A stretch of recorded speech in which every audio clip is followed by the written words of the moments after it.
And hello, everybody. My name is Tony.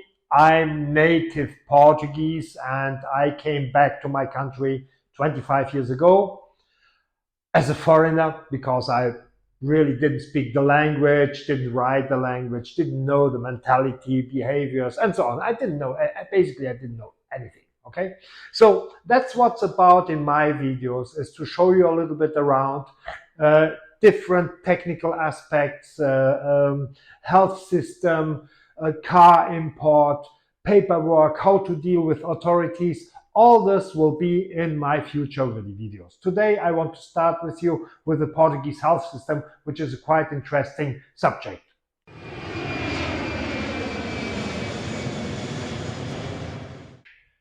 The Portuguese health system has not a very good reputation, not nationally and not internationally, especially the Portuguese who lives outside of the country, in France, Germany, in Britain, in the States, don't speak very well about the Portuguese system. But this is because they don't know how to handle it, okay?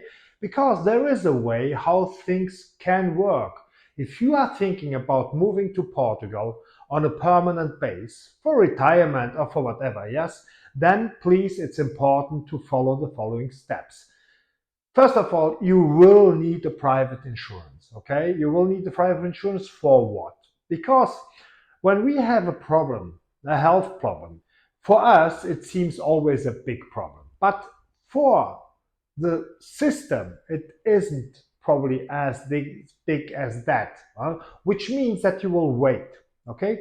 And in this case, if you want to solve your problem, you need to go to the private system, because the private system, you enter one door and you exit the other door, and within 1 or 2 hours you have done it. You have seen your doctor, you have made your tests, and you have got the results, and you know what to do. Okay, with a health system by the government, you would probably wait quite a while until have the same result. Okay, now the health system by the government is obviously very, very good for major problems. Which type of major problems? I mean, there are so many of them, but for example, cancer, heart problems, and all the situations. Okay, so for this type of problems, they are absolute excellent. They have the best doctors, they have the best equipment, and in this case, you won't wait. You understand? Because it's an emergency. Yeah, so you need always to combine both systems. Yes, that's what I do. I have a private insurance whenever I have a problem. Yes, which obviously for me it's always a big problem, but for them, the national health system would not be considered as problematic as that. Well, I will go directly to the private, and that's what I always do. There are so many excellent hospitals all over the country where you can be taken right away, and they will solve your problem. I mean, obviously, they will solve your problem if there is a problem, if there is a solution for your problem. Yes, okay. So let's start to analyze these two situations: health system by the government and private system. So let's start with the national health system. The national health system, you can divide it into three, even four parts. So you have the primary part, which is the GP, okay, the general practice, I think you say, and the part of the medicine pharmacy.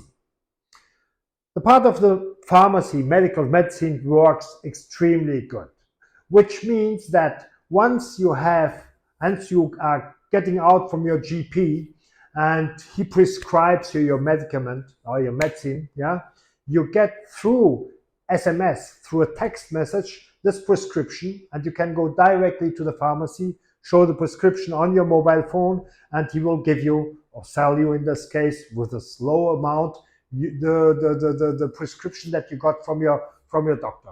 Okay, that works very, very well, quite easy and very quick. Another good news is during 2024, so this year, the government, actually it started already in 2023, the government has started a new procedure, which means that the pharmacies will be able, for people who have the type of problems like diabetes or cholesterol, this type of cholesterol, uh, high blood pressure, this type of situations, which can be done directly at the pharmacy. So you go there and say, listen, I'm Tony or I'm Antonio. Here is my SNS number, which is the National Health System, SNS, Susan, National Susan. Yeah. So this is my SNS number. Please have a look. I need my medicals. And they will have a look and they make the description if you are one of these cases, which avoids that you have to go to your GP once every 6 months or every 3 months, depending on for how many months he pass you the prescription. Okay, which will make the life easier for a lot of people and avoid to have every 3 or 6 months this consultation at the GP. Okay. Now, coming back to the general practice, okay, the GP. Well, here we have a problem in Portugal. So here is the first step where we have a problem. Because now here at 2024, starting of 2024, we are in January, we have in Portugal 1.5 million people that has no GP. A GP means, I don't know if you have this system in the States or in Britain, but means basically that anywhere where you are, where you live, okay, normally it's a health center where this GP is, and where you, if you live in this village, yeah, where you have to go when you have a problem, at least when you want to go through the national health system, okay, yeah, so in my village, I have a small health center where the GP is twice or 3 times per week, okay? And I can go there and say, listen, I need to see the doctor. They book me a date and an hour, and I will go there, and he will let me know what will be the next step, or if he can make himself the prescription for medicals or for medicine, okay? So this is the way how it works. And then he's also the one, if you have a specific problem, that tells you, listen, you have to go to a specialist, okay? So he will tell you and will send you to a specialist and book the appointment for a specialist, yeah, okay? So if you have a problem at the heart, he will send you, or if he thinks that you have a problem with your heart, he will send you to a heart specialist, okay? So, but we have 1.5 million without GP, which means that you exist in the national health system, but you have to go to the main city, okay, where you belong to the main municipality, if you live in a village, and go to the bigger health center there to make an appointment, okay? And in this case, there will be several doctors, and you can be one day with Peter, the other day with Joe, and the other day with Susan, okay? So it's not somebody who follows you up. This is the problem here in Portugal. They are trying to solve it. They are trying to solve it quite for a long while, but the pressure is so big now from the doctors and from the people also, that they are really trying to develop this area better and better. The only problem is that they pay, probably the payment of the doctors are too low, or the working hours are too high.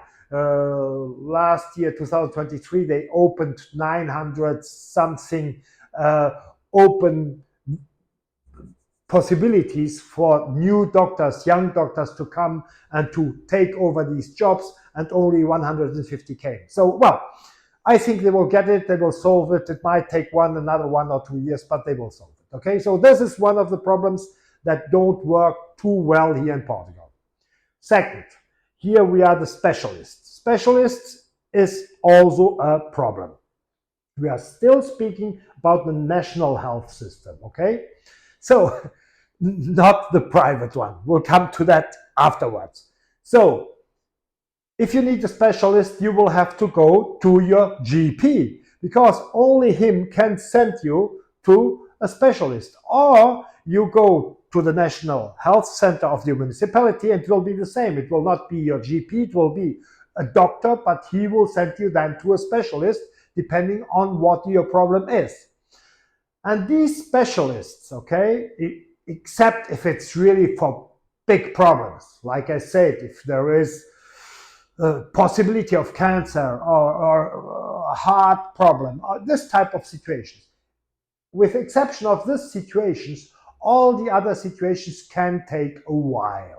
Okay, I know it's not in Portugal only like this. I know from France, from Germany. I don't know the situation in Great Britain, but I know that in France, in Germany, in Spain, the situation is all over the same. But here you have really, in some cases, to wait for months until finally you get an appointment with a specialist and finally maybe get an appointment to get your knee done or whatever, or your shoulder done or whatever. So that is also a big problem here in Portugal, okay? Which can be solved through the private situation. We'll speak afterwards. Third thing, hospitals. Hospitals are excellent within, once you are in the hospital, once you are in, really in, okay? Not if you are waiting for it or you are outside. No, once you are in. Once you are in your bed, in the hospital, then it's perfect, okay? But until the moment that you get in, it can be really a massacre. It can be a problem, really. Because sometimes, depending on, for example, in the winter, it can take hours until you got the possibility to be taken over by a doctor. Okay, that's in case of emergency. Okay, we had this year now in the winter sometimes 10, 12 hours of waiting in the emergency of the hospitals. Okay, with people that had the situation is when you go to the hospital for the emergency, they give you a blue, a yellow, orange, and red, I think, thing. And depending on the emergency of you, you might sit there for 10 hours, 8 hours, 7 hours, sometimes more. Yeah. So this is also a problem, okay? And in this situation also, except with the very, very urgent situations, okay? But for all the other situations, the private can also be the solution, okay? The only problem, if you don't have a private health insurance, you have to pay, yeah? Okay. Last but not least, what we would say maybe the fourth part is for the really big problems, cancer and so on, yeah, okay? Here, these hospitals, or they are specialized hospitals, or they are integrated in the other national health system hospitals in special departments. They are usually excellent in a general way, okay? I had already clients, I think I told you that already, that I'm a real estate agent, and since 23 years here on the Silver Coast, and I had hundreds of clients. And I had also some clients, unfortunately, who got sick, big problems, cancer and so on, and have been treated here in Portugal and have been checked in their home country 1, 2, 3 years afterwards. And everybody said that in their home country, their doctors, specialized doctors, said, go back to Portugal because the treatment that you have received are following 100% the European norms, and you are much better treated than you would be here. So, I mean, I'm just referring what the clients told me. You believe it or not, I mean, I'm just taking it over. Anyway, so these are the three four pillars here in Portugal. And then you have on the other side the private part, yeah? And the private part costs money, sure. Or still costs money, you have a health insurance, a private health insurance. We'll speak about these private health insurances and the possibilities in another video, yes? But for now, let's speak about the general way. So what I do, I have a private health insurance, okay, for me and my family. And if I have a problem, whatever problem it is, I mean, if I uh, I don't know, if I have a problem with my legs, with my arm, I cough, any type of problems that appears from one day to the other, flu, a big flu, corona, for example, I go to the private. Why? Because I don't want to wait for the national health. So I go directly to the private. I pay an amount of, usually, if I go to the emergency, I will pay 40 euros. 40, okay? If I go to a normal visit to a doctor, I will pay 20, okay? The other part is the health insurance who takes it over, yeah? But it's great because I go in on one side, I go out on the other side, and I'm done. 1, 2 hours later, I'm done. I know what I have.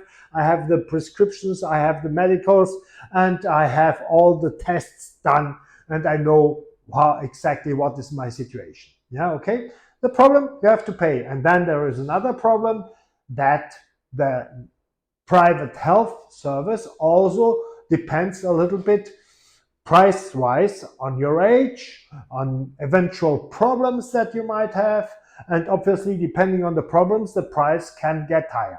Now, I know from clients, again, that there exist brokers who have very good offers from international companies about private healthcare here in Portugal, okay? But again, we'll speak about this in another video, okay?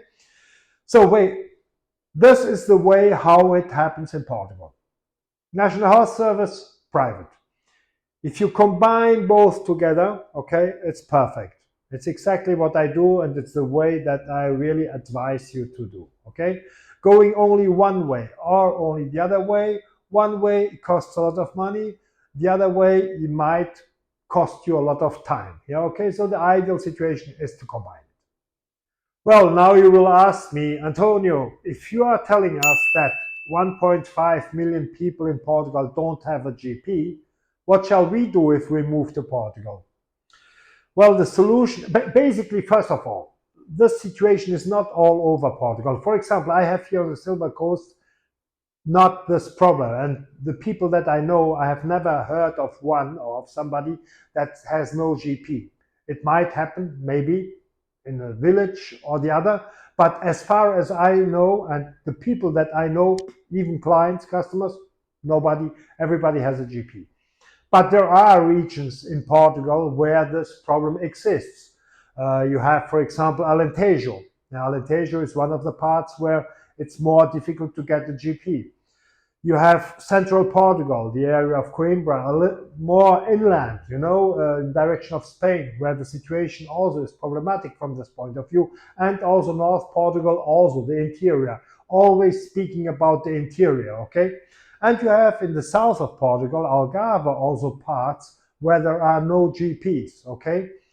And you might even not think about it, but even in Lisbon, in some areas of Lisbon, there are situations without GP. My advice is, once you have found out that which region or which municipality you would like to move to, in this case, ask your solicitor or a documentation service, okay, to find out if there are GPs in the area and if you can inscribe yourself there. It's the only way that you can do, okay? Again, the best way to do it anyway is to combine both situations, okay? You won't be lost. The good thing about is, once you are legal resident here in Portugal, or you are not resident, but you have the health insurance from your home country, yeah, okay? You are always welcome in any hospital and health service, because it's by law that you are protected, okay? It's more a technical aspect to find out which areas would probably, from this point of view, be the best for you, especially when you are in advanced age, like, for example, me, 63, 62 actually, 63 in 2 months. Yeah, and then we care, obviously, about this type of situations, and it's a part that you should find out, okay? So now coming to the end for this video, the end of this video, the next will follow, okay? The next one I will speak with you about the 300 days of sunshine, because this is an interesting point. Is that really true, the 300 days of sunshine? Let's see, okay? We'll see it region by region. Anyway, I hope you enjoyed my video. Please excuse me for my English. It's not perfect. I try to be as clear as possible. I know that there will be comments that my English is really very bad, but I do my best, okay? For all means, please subscribe. I think it's here or maybe here. Subscribe this channel, okay? So that you know when I'm putting a new video online, and make this also if you like it, obviously, okay? Yes, and again, please comment. I'm open to any question. I will reply every single comment that you will put down here, and I will love it to hear from you, okay? Until the next time, Tony from Portugal.